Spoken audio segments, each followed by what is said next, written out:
I've clicked. Hello, hello, hello. Welcome to Property Gamechangers live on the Property Gamechangers Facebook page. Grab a cup of coffee, join us in conversation with people who've changed the game in property. We're celebrating the power of ethical property investing, and we're debunking the myth that you need a lot of money to get started in property. And we're inspiring each other to believe bigger, to be bolder, and to be game changers for good. And today's incredible property game changer is Jackie Tomes. Now, Jackie has got so much going on. She's built a multi-million pound property portfolio of single lets in Kent. And Jackie is known as the Property Strategist because she loves to help you to find your focus and clarity so that your business can really work for you. And if you know Jackie on social, you have been following her on her trips and adventures around the world with husband Dave. I'm well, Gel. So she's back in the UK at the moment. So it's just the Magnolia Walls. But welcome, property game changer, Jackie Tomes. Hi, Jackie. Hello. Thanks so much for having me. And I'm sorry for the disappointing background. I must try harder. Yeah, you've had some pretty phenomenal backdrops recently. So just before we actually kick this off, tell us a little bit about the trip that you've recently been on, how you got stranded, in inverted commas, on a skiing holiday and then traveled. Yeah, so we had, well, for me, when we first got started in property, it was because I wanted to go on loads of adventures, and specifically skiing is a big part of that. So we've been working really hard for this year to have 10 weeks away skiing. So best part of the season, we were going into the 6th week of skiing. Been amazing. And then coronavirus started throwing lemons at all of us. And so we had another 5 weeks at that point left to booked in the ski resort. We were in the Courchevel Valley in France. And so we were like, everyone was like, oh gosh, quick, come back before, the world locks down. We were like, why? It feels like more an adventure to get locked down on a ski resort. So we were like, yeah, let's just stay. So we stayed as the ski resort emptied of people, and then our 5 weeks passed, and we thought, well, let's just stay. So our Airbnb host who we were renting from, he was like, have a couple of weeks for free, because obviously we paid full whack for those weeks when it was over coronavirus, over lockdown. So he gave us a couple of weeks for free, and then he let us extend again for not very much money, because no one was obviously coming to the ski resort because there was no skiing going on and there's nothing open anyway. It was very bizarre. So we ended up extending to like 4 months in Courchevel in the end. Wow. And then everyone was like, when are you guys coming back? When are you coming back? And we left Courchevel, but we may have gone the wrong way, and ended up on the French Riviera. So we went to Nice, we went to Théoul-sur-Mer, and then cause we were in our car, like we didn't plan for this. So we just had like ski jumpers and a car full of winter clothes. So we bought all of our like summer clothes from the supermarket when we would go for our like weekly lockdown excursion, and then we carried on traveling down through Italy with our car full of winter stuff and our very limited summer wardrobe, and we went all the way down through like Cinque Terre, Naples, Amalfi Coast, all the way to Sicily, and then drove all the way back up again. So yeah, we've literally just got back from, well, what should have been 6 weeks in France and what turned into a 6-month like crazy adventure in Europe. So I'm feeling very excited to see Hellman's mayonnaise again, because I haven't seen that for about 6 months. Well, that actually is a great way to start, isn't it? Because there's not many people could go away on holiday, no matter what they do, whether they have a job or whether they've got their own business, who could go away for 6 weeks holiday and then extend it into 6 months. Can you not hear me? Oh. Yeah, I seem to have lost my sound, Steffi. I can't hear you. Oh, right. I'm not sure what to suggest. What we could do is end the live, and I can actually, yeah, I can. So I'm not sure what. These out, see if that makes any difference.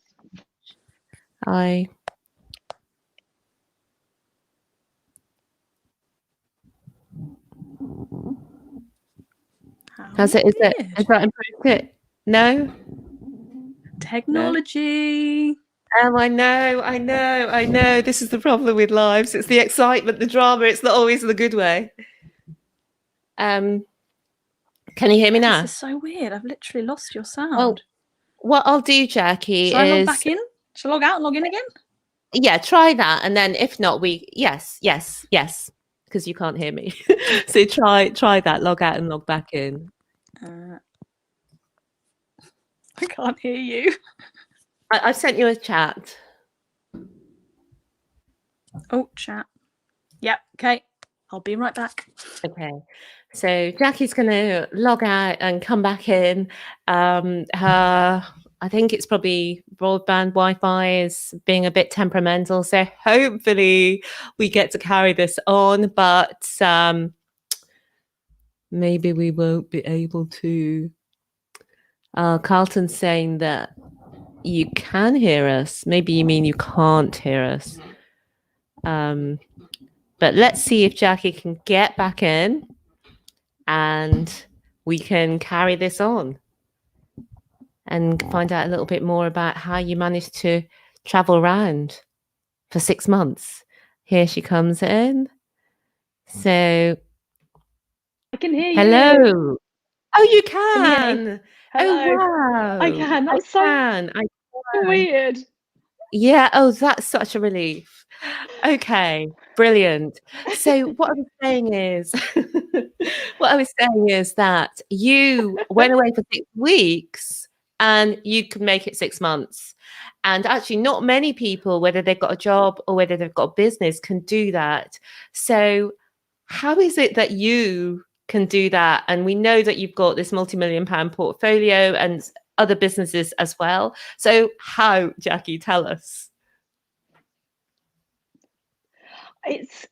We started with the end in mind, really. So we had been, for me, when we started in property, the vision was to be able to go on adventures. Like that was the whole point of it. And so everything had been building towards enabling us to go on adventures. And we thought that 10 weeks seemed like a good litmus test. But then actually it turns out we were able to do a lot more. And it's really, I guess when it comes down to what that really means in reality, what we have is a great team and great systems and infrastructure in place to mean that everything is remote. So we're a fully virtual team. We're across Kent, we're across Hertfordshire, Paris, and the Philippines. Wow. But we're all virtual. There is no actual physical office that we all go to. And it's all set up for us all to just, have that virtual life. All of our filing system is online.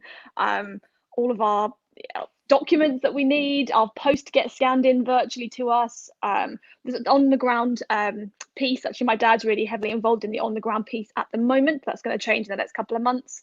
But yeah, it was really just it's having that. For me, I love strategy, and for me, the vision was create a property business where you can just go skiing as much as you want. For us, the initial adventure was like be able to go on holiday every 6 weeks, but then we wanted to expand it to a lot more, to be able to like travel around the world, to be able to live in other places. And we've been just working towards that strategy since 2013, putting that vision and having that vision in place, working towards making it a reality.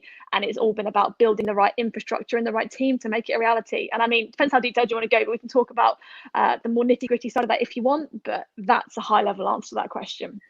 Brilliant. And we've had some excited people that you managed to make it back on. So Thomas is saying, woo-hoo. We've had somebody on Facebook say, yay.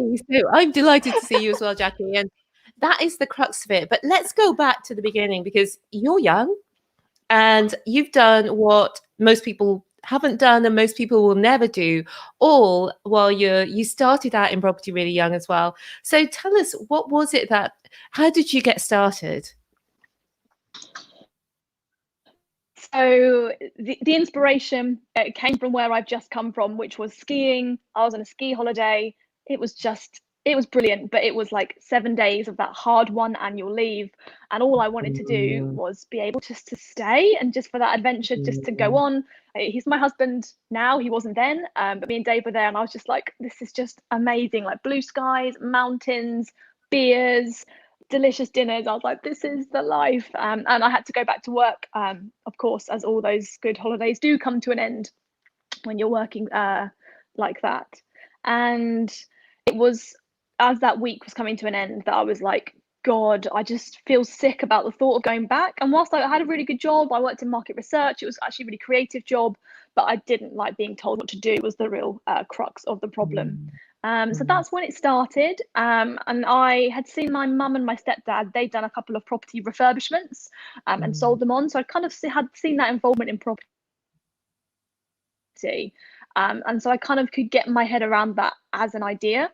So I just started reading loads of books, like as most people do around that point. I read Rich Dad Poor Dad, and I was like, oh my God, how have I been living my life like this at this point? I think I was like 23 when I was doing all this, no, 24 maybe. And I was just like, there's got to be a better way. Like if I can just be really disciplined, maybe like get a second job, not go out anymore, not buy clothes anymore, I can maybe like be really disciplined and save up for a deposit for a property. And then I started to learn about refinancing property and releasing equity. I was like, if I can just keep doing that over and over again, maybe I could build a little portfolio by the time I'm like in my mid-30s, maybe be able to work part-time. Like that was kind of where it all started. So therefore it started in, you know, this wonderful vision of being in a ski resort all the time, but then also it started very boringly, really. I basically came back and looked at my finances and went, right, I don't need Sky TV anymore. I don't need to get the train to work anymore. I can cycle because that is cheaper. I don't need to buy Heinz beans anymore. I'll get Tesco value. And that's how I just approached my life. I just took a hatchet to my personal expenditure so I could save as much as possible. I also played the credit card game a bit. It's harder to do these days, but I started spending on my credit card so that I could save more money each month to build up that pot. Lenders are a bit stricter now, but at that time I managed to get away with it. And I was like, my car got written off, didn't buy a new one, put the money that I got from the insurance into the pot as well. And I can remember I was searching for a mortgage broker around that time. So this would have been like 2013. I was talking to mortgage brokers. I was like, I want to get a buy-to-let property. And I mean, I look like Bambi anyway. Like I still like Bambi now. I looked even more like Bambi then. And they were like, oh, there, little girl. You want to buy-to-let mortgage? No, come back. No, there's the door over there. And I had some really rude people, like people literally laugh in my face, like, you want to buy to let mortgage? I wish I could remember who it was because I'd call them back like, and you missed out on a lot of fees, mate. Yeah. And anyway, luckily, eventually found a mortgage broker who did take me seriously. A guy called Stuart Yardley, he writes for YPN magazine, and he put in for an application for me for a mortgage. And the first mortgage application, there's only one lender I could go to because I only had such a small amount of money. So it was a 15% deposit on a property. I was planning to buy something around like £110,000, 15% deposit. But decision in principle went in and I got rejected. Oh. Because I was 24. I was 24 and I was not deemed to be responsible enough for a buy-to-let mortgage until I was 25. And at that point, I was 24 and a half. So I basically had 6 months where I wasn't allowed a mortgage because I needed to grow up for another 6 months, first of all. It's crazy, isn't so it? that's that. And so then it is crazy. But anyway, that was what led me to then a huge amount of area research and trying to figure out how you analyze a deal, trying to make up a deal analyzer for the first time, like figuring it all out. I hadn't done any property training by that point. It was just all books, and then also what I kind of could kind of naturally do to some degree through being in market research. And went all through Kent, was like looking at stuff close to us, started going to view properties and putting in offers on deals all the way out. I worked my way gradually out from where I was based in southeast London, like Woolwich area, all the way out to bloody Dover, where I eventually had an offer accepted on a house. And then once I had the offer accepted, I was like, what the hell are you doing? Why are you buying somewhere in Dover? Like there's no, you initially saw some really good stuff in like Erith, like near Abbey Wood area. And I was like, I feel better about that area. That is where I should go and buy. And after 18 months from that initial ski season dream and idea, I completed on the first property. So that was how it started. And that's how Tomes Homes was born. Yeah, it was literally a joke. The name came as a joke. Like a colleague at work was like, "So you're Jackie Tomes? So what is it like, Tomes Homes?" Everyone's been having a laugh around the office. And yeah, it was a joke. Like at one point we were like, no, this is too much of like a joke name. We can't use this. But we kind of stuck to it, and I'm really glad we did, because actually Yeah. I think it's a really cool name. It is a really cool name. So did you own your own property at that time, Jackie, or you went straight in, was your first buy a buy to let? Like we did own our own we did own our own property at that point. That's also a funny Yeah. story, which we purchased that in 2000, and we completed in April 2009. It was in a place called Thamesmead, which had Mm. the highest density of repossessions in the last recession. So we ended up Oh, wow. buying an apartment that had previously sold for £300,000, and we purchased it for £130,000. Wow. And we ended up being on an ITV documentary about like winners and losers of the property market crash. And Yeah. so there's a, I think it's on my YouTube somewhere, this picture of me with this like really dark hair, some really heavy fringe. I'm like early 20s, I think, yeah, 19, 20 at the time. And Yeah. that's, I guess, you know what, that's where it really began. But that was just buying my own home. Like it wasn't any more than that at that point. It was only, became a plan for an investment strategy or a property business, yeah, as I just described. And Jackie, as I discovered earlier, you were born to be on stage. Yeah. That's right. If anyone's listening who's seen me you know speak at property events or whatever, for me that has been the um I wanted to be an actor. I wanted to sing and dance on the West End stage, and it's a really hard life. And I failed to get into the drama school that I wanted to go to, even though all my best friends managed to get in, and it was really crap. And then I tried to go and make it anyway, and it's just a horrendous industry. Like you Mm. have to be so tenacious to make it work, and also be in the right place at the right time. And also, Mm. so much of the time, even successful people, you're working minimum wage jobs or other Mm. completely random jobs when you're not acting. And for Mm. me, I'm a complete control freak. So Yeah. actually being at the complete behest of the industry was really Mm. miserable for me. Mm. So for me, finding a way to combine that like passion for being on stage, but in a Mm. way that means you are combining that with education. So it's like, for Mm. me, if done well, leave a real lasting impression on the audience, Mm. and also help to build the business at the same time. For me, I'm like, Yeah. okay, great. I found a way to really harness that. I thought it would Yeah. be a lot easier than it has been to transition from being an actor to being a public speaker, because it's Yeah. totally different. Like public speaker, it is like raw you on that stage, and if you're trying to be Yeah. anything but yourself, it doesn't work. So Yeah. that's been quite a journey. Yeah, that's really interesting. So just in case people didn't pick it up, you went to a performing arts school, but not the one you wanted, I think. Or yeah. Yeah, And that's right. I wanted to go to like Mount View or Guildford School of Acting, like the ones that are the best ones, but I didn't get into those.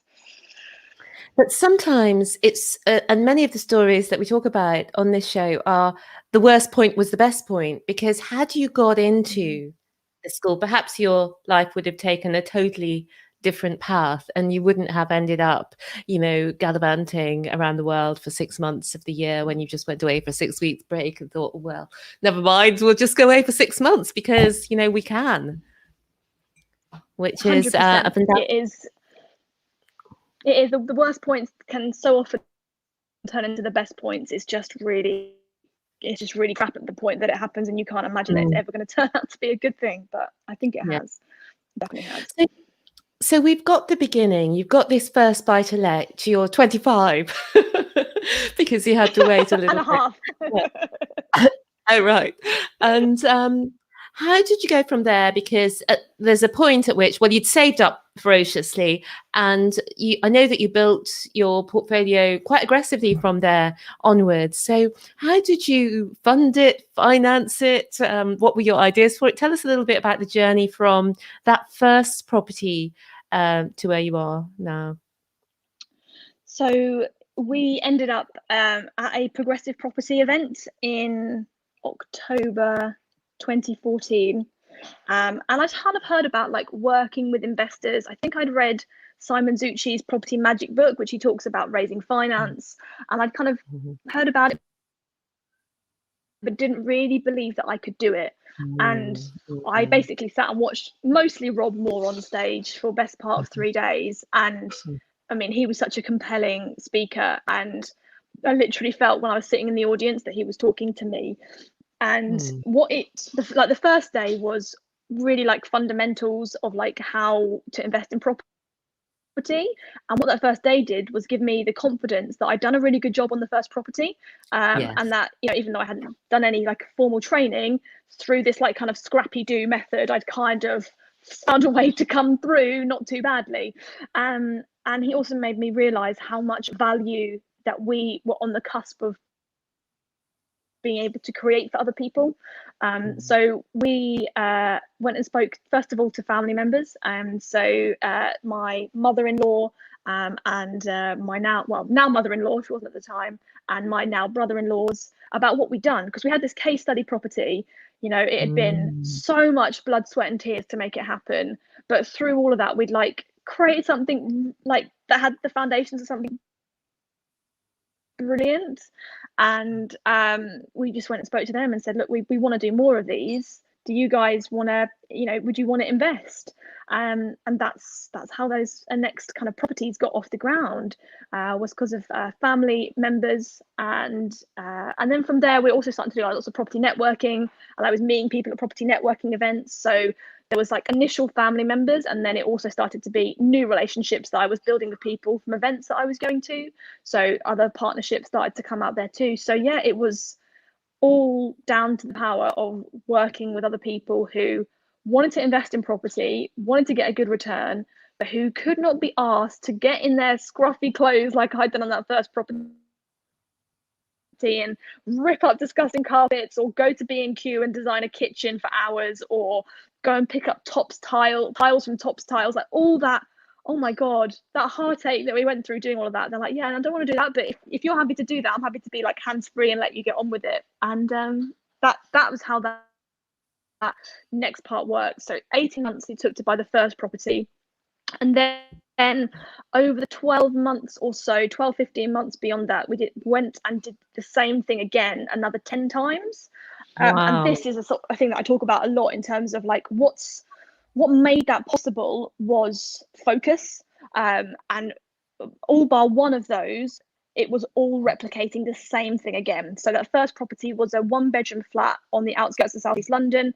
Disgusting, but nothing like structurally wrong with it. It was just needed a full refurbishment.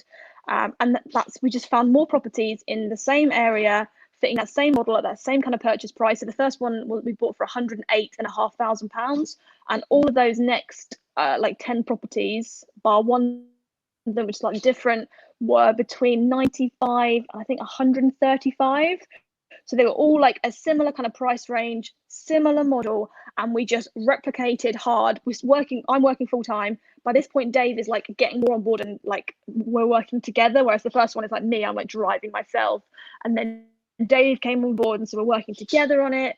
And then we like started to hire some of my friends to help. So one of my friends, he was like helping with project management. One of my other friends, Emily, she was helping with like admin, and it was just like absolute chaos. It was complete chaos, but it was only made possible, and we only didn't completely destroy ourselves by essentially doing the same thing over and over again, because we learned from our mistakes from doing the same thing. And that's, if it had been like a bit of rent to rent, or a bit of portfolio building, a development, like it would have been a complete car crash. It was only possible to replicate at the speed we did because of that. And I think the portfolio was, after that year and a half, was like worth like 1.5-2 million pounds, something like that.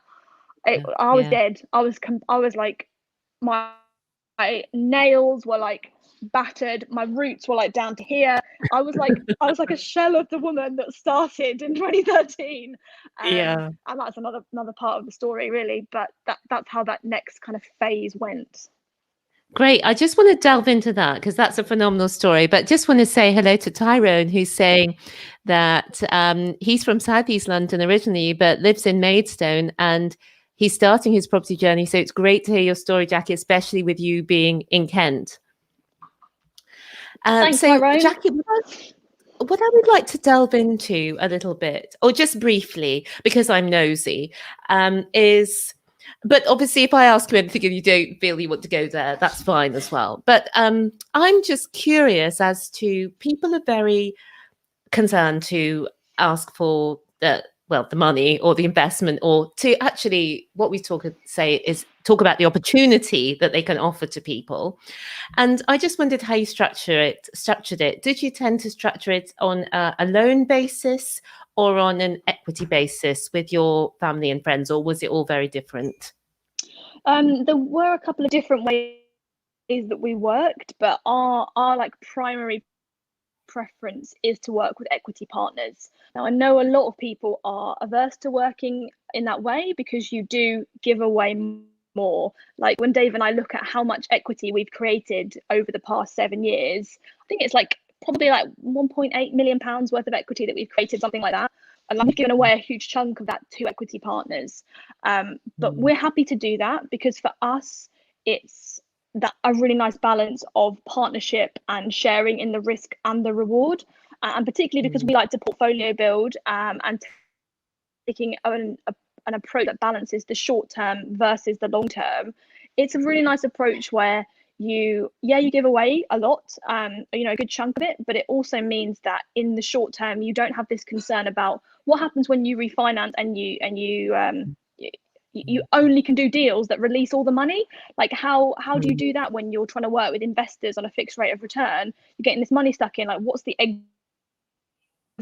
Yeah, there is some ways to structure it with fixed rate of return investors around that, but actually the focusing on how that work with equity partners means that you find someone that you really enjoy working with, that's the aim, and you have that shared vision. You give away a bit more, but it also means that it takes that stress off, like what's the plan in terms of the cash that gets left in. And so that's been our approach for dealing with it, and we still do. We just started working with a new equity partner, the first one that we've taken on in quite a long time, and it's the same thing again for us. It's just that it helps us in terms of, I know some investors, they work with people on a fixed rate of return, and they don't get all the money out on the first refinance, and then they take the cash flow that they make from the properties to pay back the investors until that loan is repaid.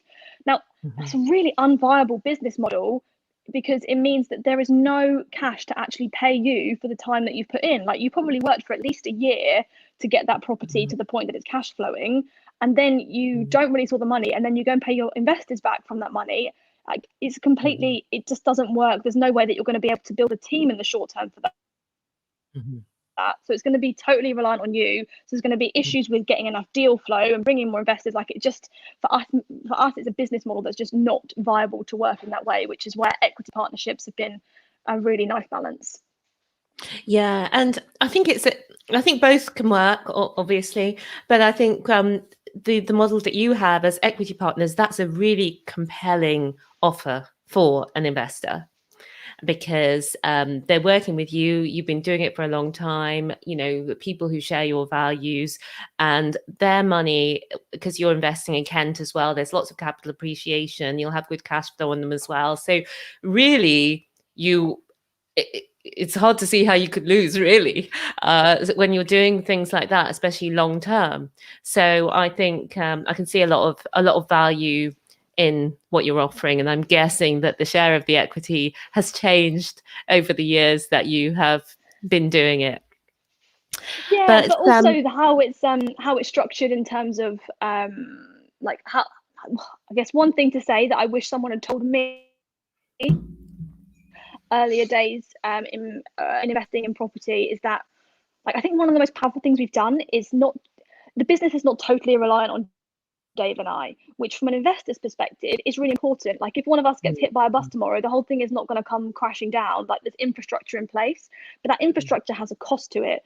And so the way that we now structure our deals with equity partners is so that there are some fees as well as the equity that is created from the cash flow, just to mean that there's a partial sourcing fee that we get for the deals that we do, plus a project management fee, plus like lettings fees, bookkeeping fees, this kind of stuff. It's all like factored into the deal as a whole, but it just means that we have that ability to have that robust team, which is also to the benefit of the investor too. So that has changed too. And probably the main thing that's changed is how much cash an investor needs to bring to the table to be considered for an equity partnership. That's been one of the biggest things that's changed. I'm guessing it's gone up, not down. It has. Yeah, and well, speaking of that, let's talk about the sort of deals that you're looking for now. What sort of projects are you working on? What sort of things are you doing, Jackie?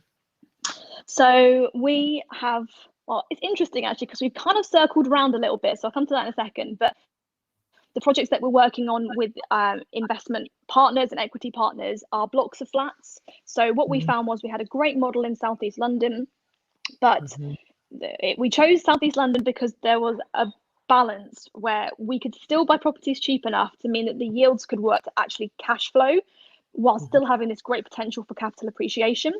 Now that worked great, but the capital appreciation was good, which means that obviously the yields go down and it just became an unviable model to continue there. So we tried to like adjust the model that we were doing for a while before realizing like, what the hell are you doing?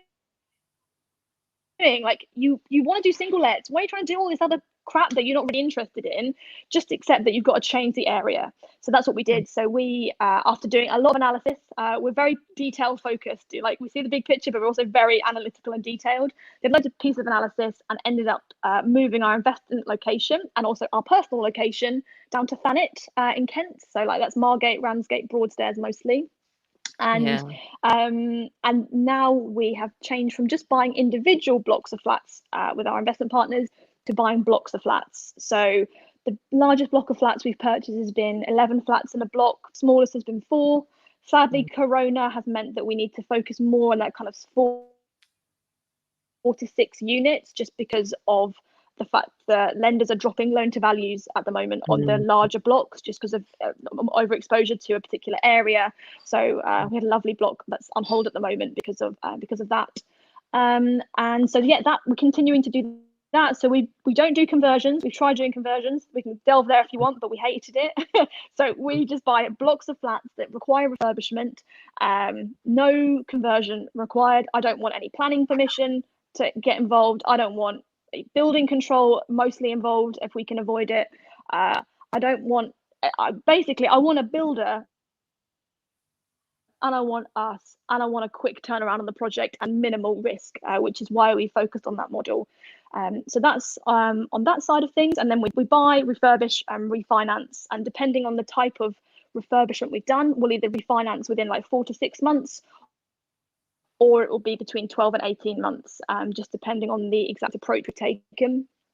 But we have also taken a bit of a U-turn, not a U-turn, like a full circle to go back to look at individual flats, because what we had when we were buying individual flats in Southeast London, it was a great model and it worked really nicely. Now the problem is we've got to this point that we're portfolio landlords and the rates that we are getting just doesn't really make it that viable as a model for us anymore to do, but it's really great. So we've actually started, and now that we've brought our lettings in house last year, we also have a bookkeeping service now in house too.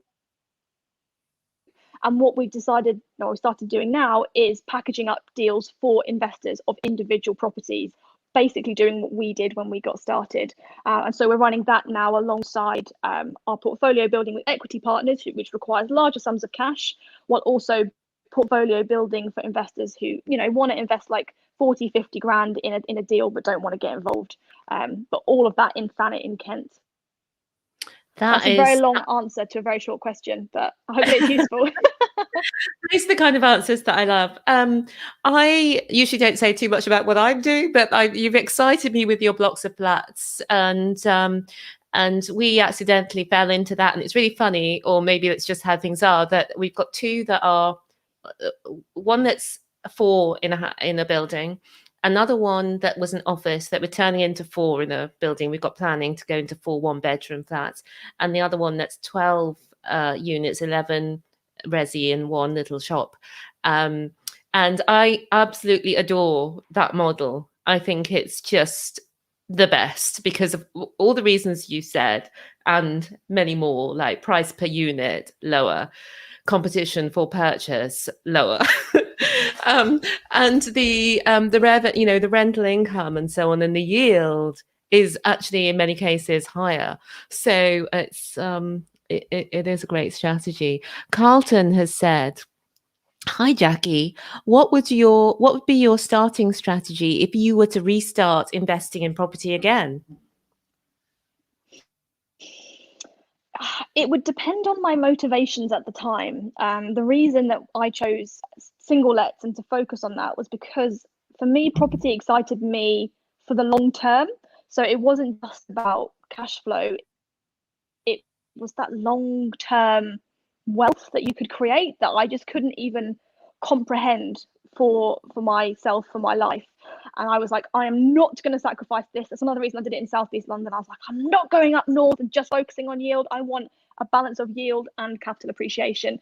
And it hasn't been the easiest approach. And they joke, we're like, one day we'll just go up north and we'll just buy for yield and it would just be so much easier. But it has worked. So it would depend on my situation. I think quite often people are thinking, if you need to start again, quite often it's focusing on cash flow. If my focus was on cash flow, I would be looking probably at rent to rent as a way to get started quickly, because I just think if you can just focus on that in the short term and you don't mind getting your hands dirty and like managing property for a little bit, which I'm not gonna lie, doesn't fill me with joy. But if I was in a tough financial situation, I just got to get going quickly, I think that's a great approach. But in terms of if I could, and this is why I stayed in my market research job for as long as I did, I was like, I want to build up my cash flow from assets, and I am happy to stick out doing something that I'd rather not be doing, because in the grand scheme of things, like, what is a couple of years? Just get over yourself, stick at your job, work really hard in your evenings and your weekends, build what you ultimately want to build, and go from there. So if I was in that same position again, I would do what I've done again. The one thing that I would do differently is not to get as distracted as we did during that very successful kind of second year that we had, because we were really focused doing single lets, but then we started meeting all these other cool people in property, and they're like, yeah, I'm sourcing deals, yeah, I'm doing these epic commercial conversions, yeah, rent to rent. And me and Dave were like, oh my god, HMOs, that looks amazing, oh my god, let's do rent to rent, that's amazing, let's package some deals, let's do some title splits, let's do some commercial conversions. And the net result of that is that year 3 in our property business, we hardly did any deals because we got so distracted trying to do everything that we lost momentum. So that is what I wouldn't do again. So I would have a clear path, like, what is the initial focus, hammer that until it's paying me or doing what I need it to do. And if it needs to change, fine, then adjust it, but adjust it with huge focus. And that, as in property strategy, our job is to help people achieve their goals through property. And I see so many people not achieve their goals because they kind of get dragged off by shiny pennies. Let's talk about that, Jackie, because all of what you've been saying really is possible because of the strategy that you have implemented for yourself.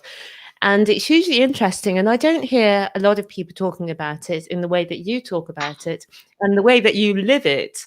People really need to follow you on Instagram to get the full Monty. What's your handle again, Jackie, on Instagram? I think it's Jackie_Tomes. Okay. So tell us about the property strategy. What do we need to know? What you need to know is that the most important thing is focus. Above all else, I should know that, even before that, the problem is in property, we use this word strategy in the wrong way. So we call things like rent to rent, service to accommodation, deal packaging, we call those strategies. Now, the problem with that is, I'm not just arguing semantics, the problem is that we all then think, oh, I've chosen packaging deals, I have a strategy, done. When actually it's not a strategy, it's a business model. And you need to take that business model and you need to build your strategy around it.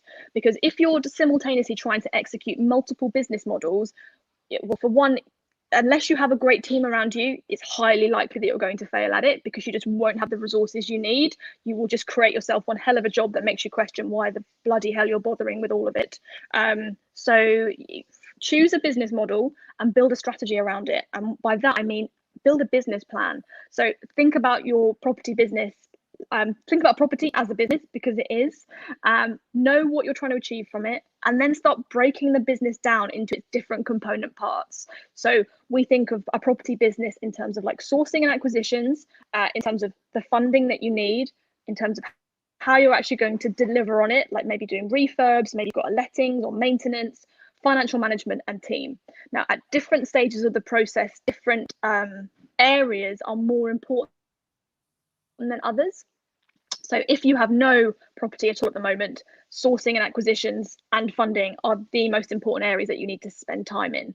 But it's also about how you approach those different areas day to day. Now, you're not going to be able to afford to hire teams straight away. You've got to build the cash from the business first of all, but you need to be thinking about those areas as if you already had a team member to hand over to, even though you don't yet. So it just means that you approach those in a way that's like, how could someone else do this for me? And when you're thinking in that way, it makes you realize how much there is to do, even within just one business model. And so that then helps you to then think about it in terms of how you put those systems in place to mean that you can hand over more easily to someone else, which means you start to remove yourself from that part of the process, which means you can focus on the next most important thing. So that for me is what a great strategy looks like. The people that we mostly work with in property strategy are those who they've got off the ground, they've done their first deals, they've normally created a load of chaos because it hasn't been a focused approach, but they're still not creating enough cash flow to really support themselves financially, and they're totally overwhelmed, but they can't afford to hire team members yet. And you're just in this like horrendous situation that you're like, why on earth am I doing all of this? Because I'm not earning enough money. I'm working all the hours under the sun. Like, how do I get out of this? And people think, well, I need to hire a team. But if you hire a team, you're basically taking your cash flow and paying it to someone else. Like, that doesn't work either. So it's that by taking a focused approach to saying, this is the business model I'm going to use to build first, to build up that initial income or whatever it is that you're looking for. Build that with ruthless focus. So know what your criteria is for deals, know how you're going to structure that with investors, make sure the two are compatible, and then with ruthless efficiency and focusing on those income generating tasks, the KPIs that really matter, push through that so that you can do more deals with investors so that it's completely replicable and isn't, completely dependent on your money. And that for me is the strategy that you need to get you through to that next phase, where you can then start really focusing more on putting in place systems and a team to take you to the next phase where you're even less involved. Well, obviously much less involved than you would be then. And just to let people know, if you're listening rather than watching, that you can check all this out on Jackie's website, which is property-strategy.com. And I've actually been on one of Jackie's strategy session days, and it was phenomenally helpful. And I love that you have all the assets and the visuals that really, I mean, there's so much thinking and development has gone into it, not only in your business over all these years, but into all of the businesses that you've worked with that's evolved your system. So I really do suggest people do get in touch, because a lot of people don't have all of this in place, and it does make life so much easier, so much so that you can go on holiday for 6 months, which is really nice. So Jackie, Thomas has asked, you said earlier you didn't do proper training, but you learned a lot through books and events. Are there any books that you would recommend?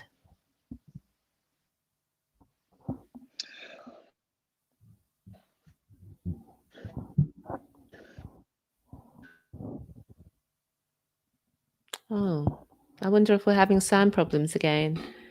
Oh dear, I think we've lost Jackie altogether. Standout one for me has to be Rich Dad Poor Dad, which I know is probably not. Hello? Hello, yeah. Oh, you lost. Hang on a second. Yeah, Dave keeps doing this. Hang on 1 second. Yeah, I am. Yeah. Okay. Is that better?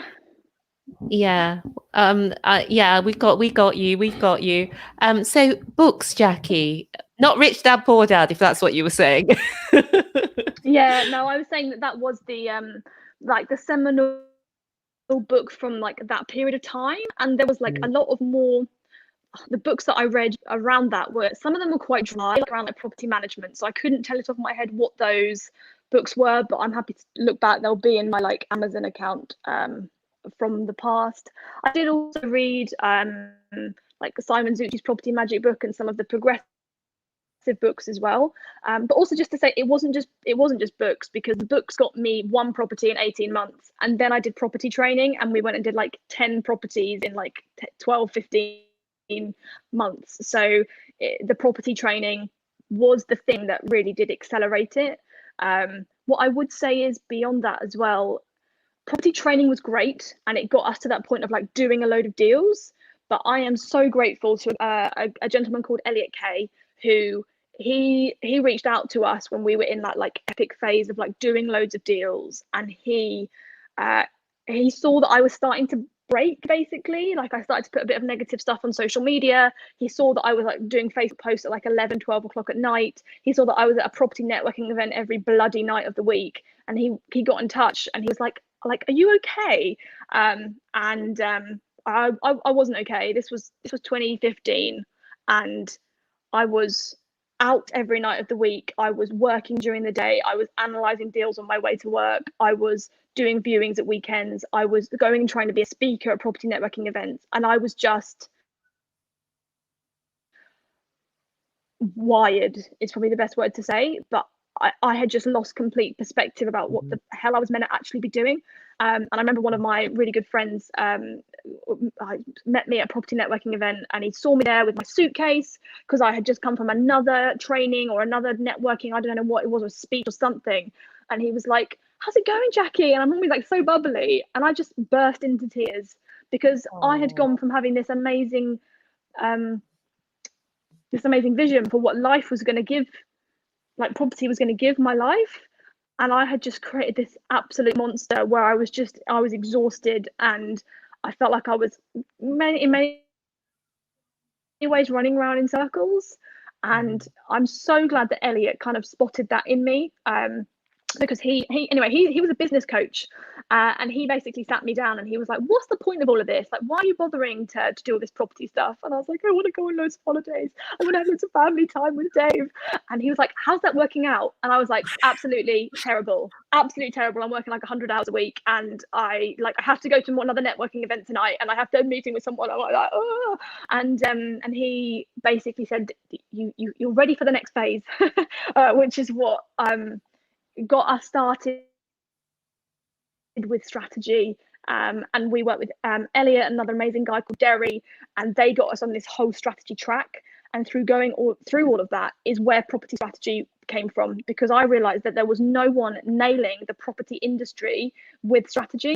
And whilst they were great business mentors, and they were, they had a broader specialism, someone needed to come and just take the property world and say, guys, focus, stop trying to do everything, and like, what's the point of all of this? And that's how property strategy came about, because I was like, people need to have what we have, and they need someone who cares at that point, and someone's going to flog you another course or upsell you on some other thing, and that's going to lead you to some other upsell that's not delivering. I was like, you need someone who's going to be there and care and say, this is the next part of it, this is how you can do it in a way that works. And that's what I've been working towards, working on doing the last 4.5 years of property strategy. And it is hard, because we're not delivering that sexy message that the other training companies do, but we're delivering the real message that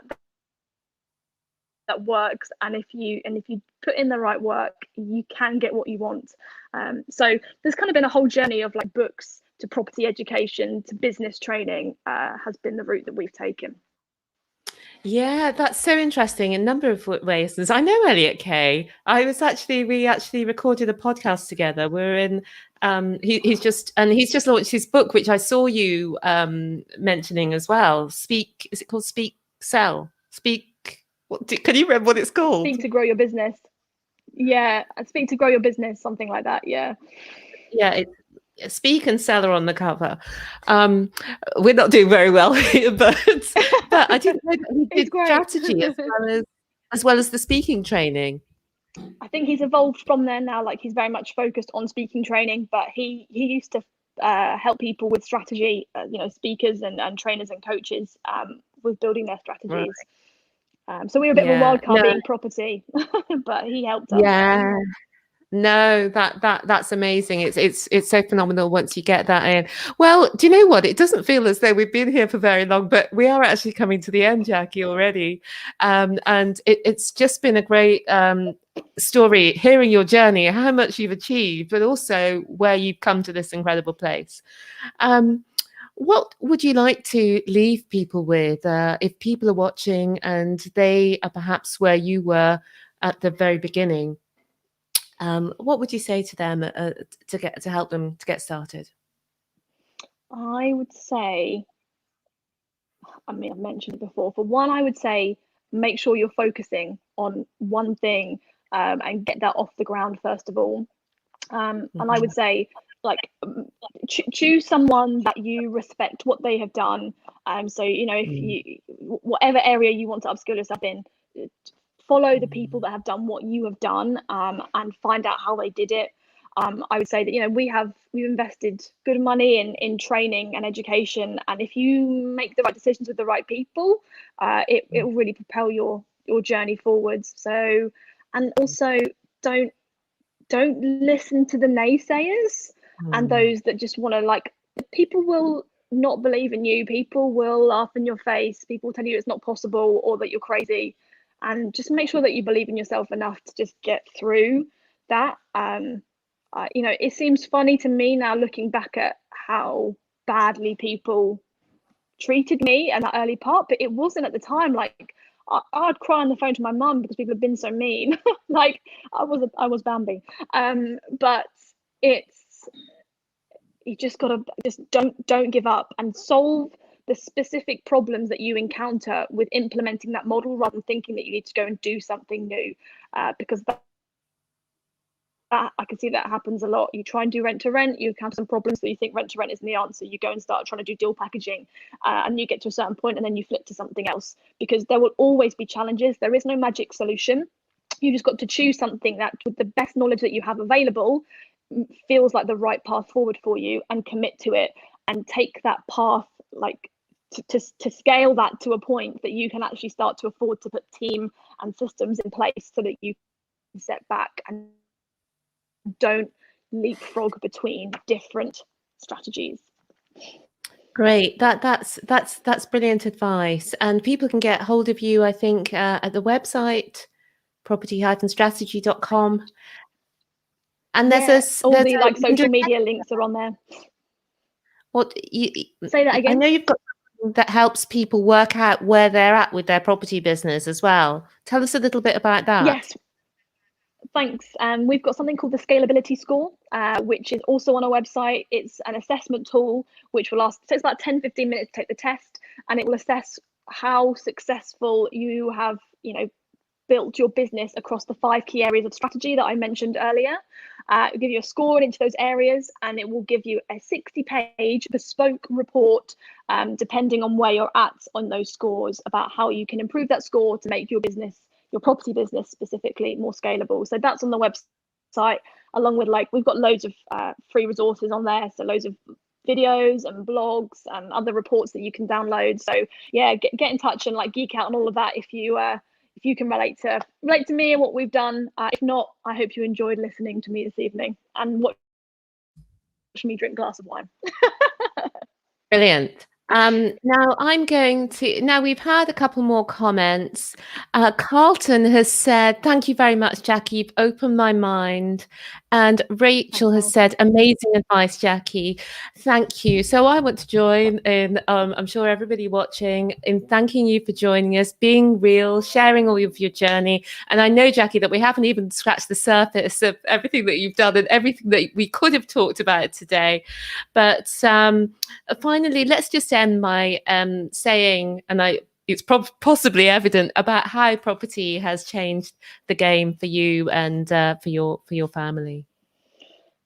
For me, it's changed the game in terms of, well, for one, what life the sort of life that we can live, and that dream of being able just to be free and go on adventures. Like I can't believe that that is a life that I can live, and that I can build my business whilst doing that. Like that is insane to me. But it's also far more than that. It's opened up a whole new vision for life and what I can achieve, but not just myself, but me. And like, I have an amazing team of people. Like, we have a Teams channel that we chat on all the time, my team, and I can't believe the people that work with me. Like, they're so cool and talented, and we just got such a great vibe in the team. And I'm like, how did I get so lucky that this could be my life? And I just think, God, what can we achieve, and like what can we do together? Because it's not just about what I can do now or what Dave can do now. It's like what all of us can collectively do for the property industry, in terms of the experience tenants have renting from us, in terms of the types of investors that we can work with, who are those that are values driven, who want to get a good return, but they want to get a return whilst also it's not just their head, it's their heart as well. They want to invest in something, as you said, that's like ethical, that helps the wider community, but also how we can help other people building their property businesses who've been battered around by the training world and that hasn't delivered, and how we can help people get from that raw foundations of having done deals to making a great property business, and how if we can all come together, we can collectively revolutionize the opinion that of landlords and how we're perceived. Like, I believe we can lift the industry, and I can't believe that I'm sitting on an Instagram live saying those things, and it doesn't sound like I'm a mad woman. I mean, I probably do sound like a mad woman, but I feel like that I can do something about these things. So I feel that for me, it's changed the game, because I feel I can achieve anything that I put my mind to achieving. And that's very exciting, considering that there's, 50 plus years ahead. I'm excited to see where we end up. That's just such an inspirational answer right from the heart. So just want to share with you the final comments. Tomas is saying thank you very much, and we've also had another comment saying great advice and very inspiring. So you are an inspiration, Jackie. You are a property game changer. Thank you so much for joining me today, and just want to say thank you for watching and listening as well. And for now, it's bye from us. See you soon. Bye for now. Cheers. Cheers.